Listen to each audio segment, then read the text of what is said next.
Greetings, I'm Dr. Pearl John and welcome to the other 167. We start a new mini series on identity, value, and self worth today. And I'd like to title this Loved, Flawed, Chosen. And this is a two-part series. The question is, am I really worth loving? The Bible admonishes us in Romans 5:8, but God demonstrates His own love for us in this: while we were still sinners, Christ died for us. Let's face it, some days you look in the mirror and ask, why would anyone love me? We live in a world obsessed with filtered photos, polished resumes, and perfect stories. But what happens when you feel like you are too broken, too sinful, and too not enough to be loved? Here's the truth: God didn't wait for you to become lovable. He loved you to make you whole. Not because of who you are, but because of who He is. Let's break that down into three unforgettable ways. One, flawed but favored. God loves you despite your mess, not because of your mask. Romans 5:8 isn't about perfect people, it's about God loving us while we were still sinners perfectly. Think of Peter, denied Jesus 3 times, yet Jesus didn't cancel him, He called him to lead.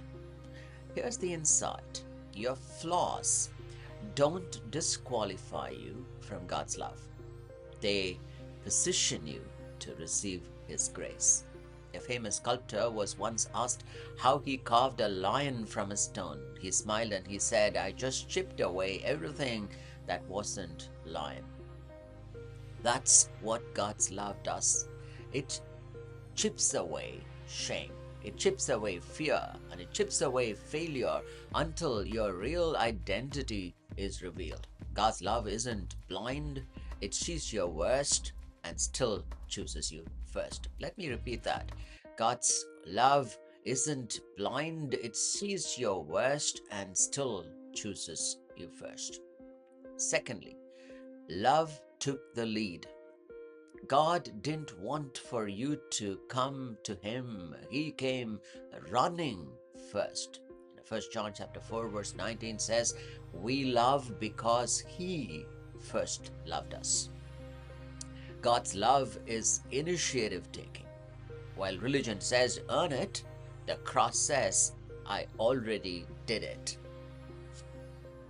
Imagine a father sprinting into traffic to save his child. That's what Jesus did.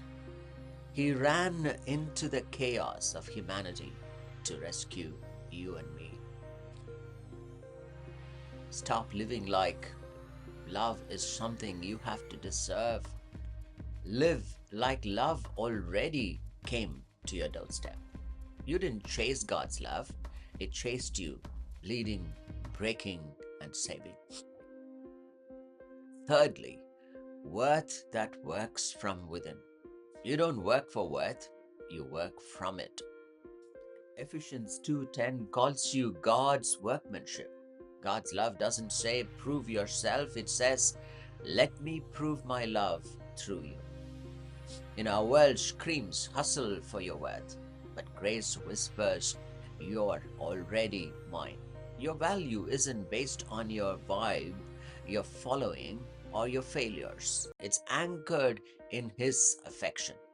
Let's take this in. If the King of Kings thought you were worth dying for, why are you waiting for someone else's validation to start living? Stop hustling for your worth.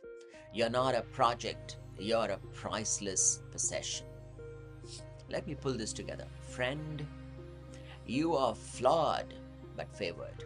You didn't earn love, but love took the lead.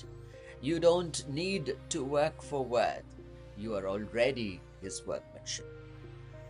So the next time the question creeps in, am I really worth loving? Shout back with faith. Yes, because Jesus didn't die for a maybe, He died for me. This is Pearl John signing off The Other 167. Thank you for watching The Other 167. We continue the second part of the series next week. Until then, have a wonderful weekend and a fabulous week ahead. God bless.